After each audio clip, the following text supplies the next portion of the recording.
You want to learn how to do fucking infinite? Hey yo, Fulanos, Fulians, sitting in your rooms and all around the world. Welcome to the first episode. I don't know why I pointed up over there, but welcome to the first episode of the Street Fighter Masterclass, where I teach you Street Fighter. In this episode, look at this. This is my second time recording this because writing all this stuff down took way too long. And I went over my time because YouTube only lets me upload 15-minute videos. But in this episode, we're going to keep it nice and short, 15 or under. I like this. How to fight. That's what we're going to go over today. How to fight. How do you fight? How do you do? How do you do the things? I know you want to get into the combos and the Hadoukens and the Shoryukens and all that, but you gotta slow down, little buddy. You gotta take it easy. What you gotta do is learn how to even play the gosh darn game, buddy. Little bud. Pal. And I'm gonna show you how to move. I'm gonna show you how to move. You're probably looking at this and wondering, why are there numbers here? Forget about the numbers for right now. Actually, fuck that. I already wrote them down. In Street Fighter, you can move 8 different directions. Your 4 cardinal directions: left, right, up, down. And you can go up, left, up, right, down, left, down, right. Right? Depending on where your opponent is facing, actually. Some games depends on where your character is facing, but that's a different video. Depending on where your opponent's character is facing, gosh darn, that depends on which way is forward and back. And you move forward by going in their direction. You move back by going the opposite direction of them, and that is also how you block in this game. You block by holding the opposite direction of your opponent.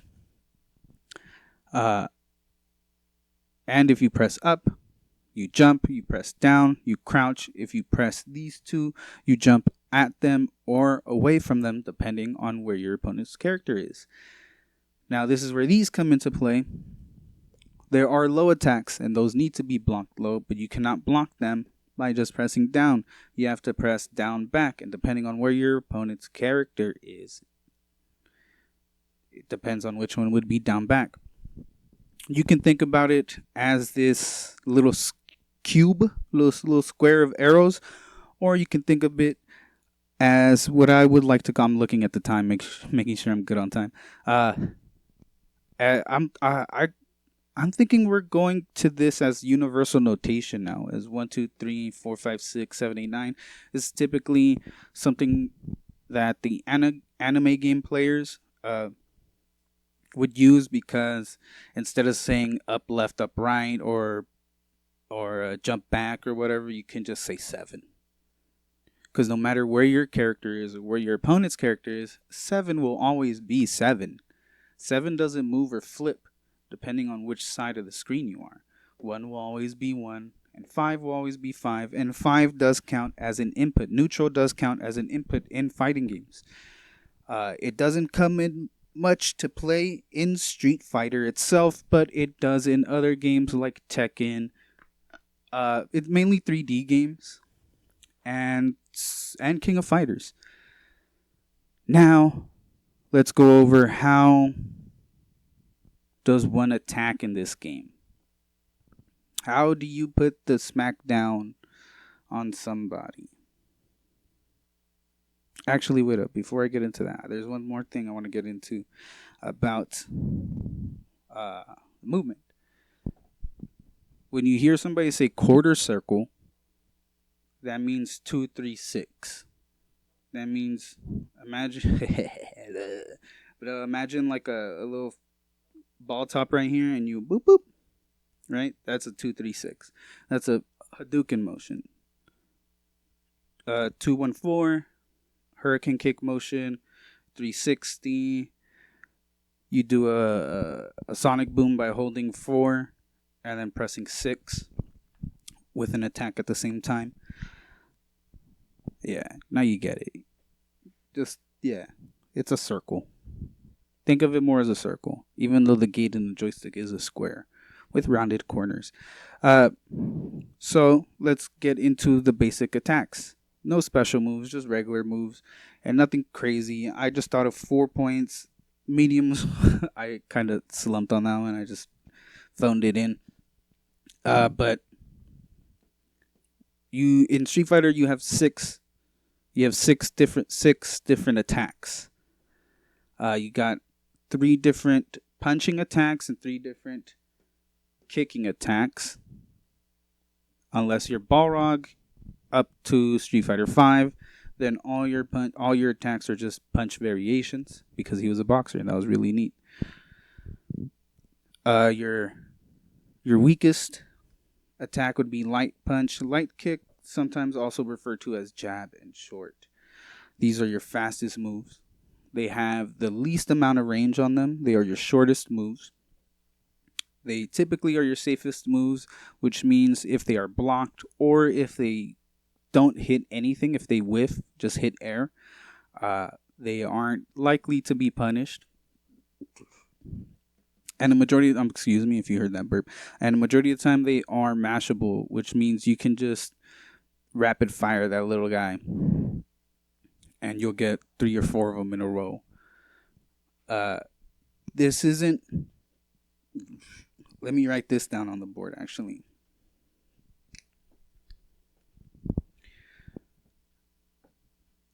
Nothing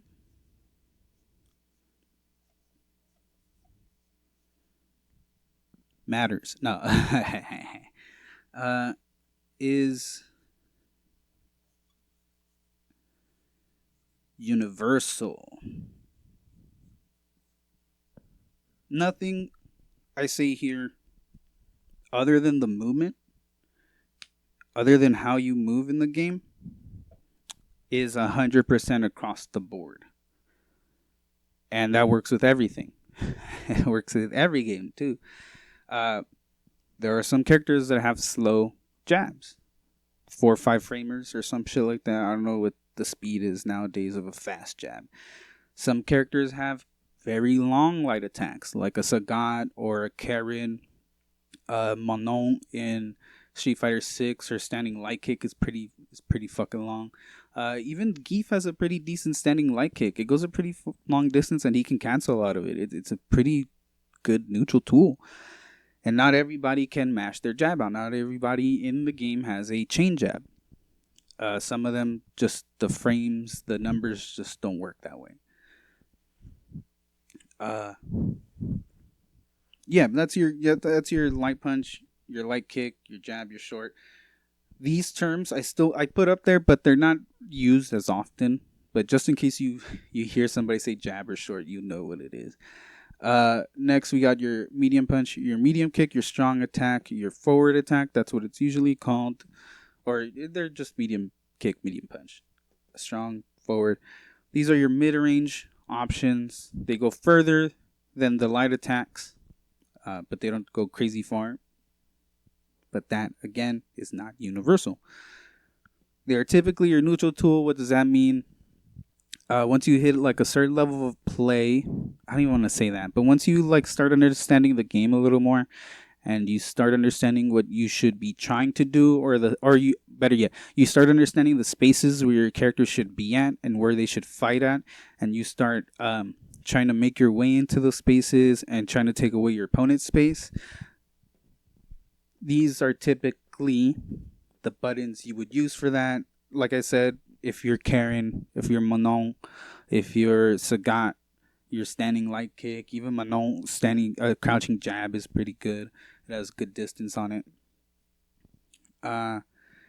It's always going to be slower than these two.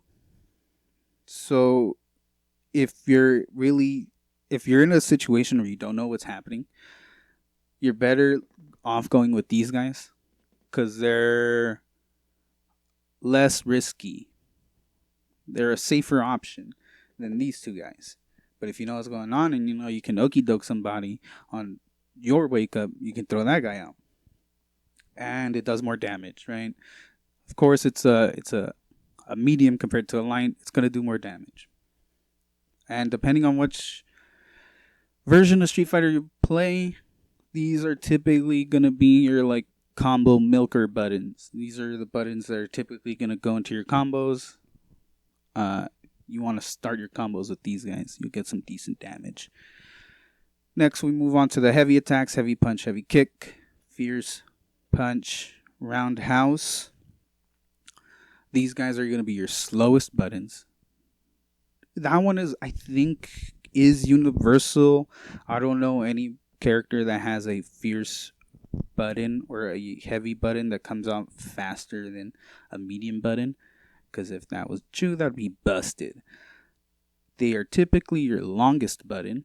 They are your longest range button. They hit the furthest. But not always. Some characters have some pretty stubby fierce or roundhouses. They are your biggest buttons, which means that they cause the most damage. If you can start your combo with this guy, you're melting that dude's life bar. That person is exploding for sure. Everybody around you is going to start doing this.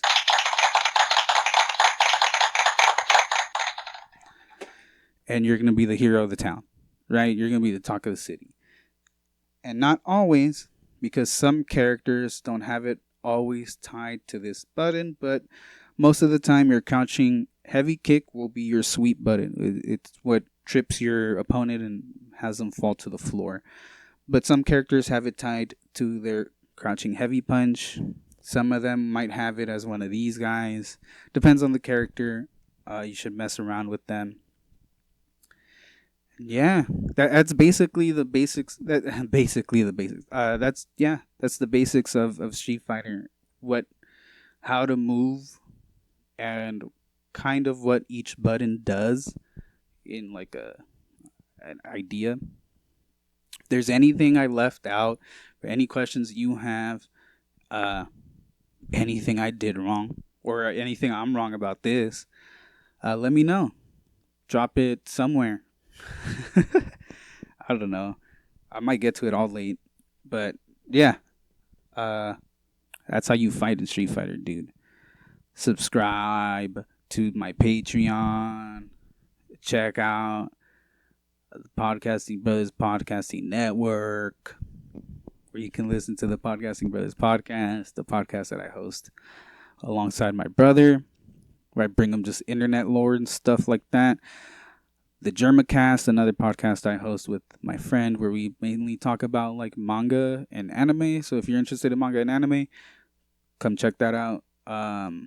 Danny and Sometimes Ricky, another podcast where we talk about mixed martial arts, wrestling, boxing, jiu-jitsu, any combat sport that tickles our fancy. Noveleando con mi mamá, one that my brother does with my mom, where it's a Spanish-speaking one for the Spanish-speaking folk, where they watch a novela. Right now they're watching Marimar, and they talk about every episode every week.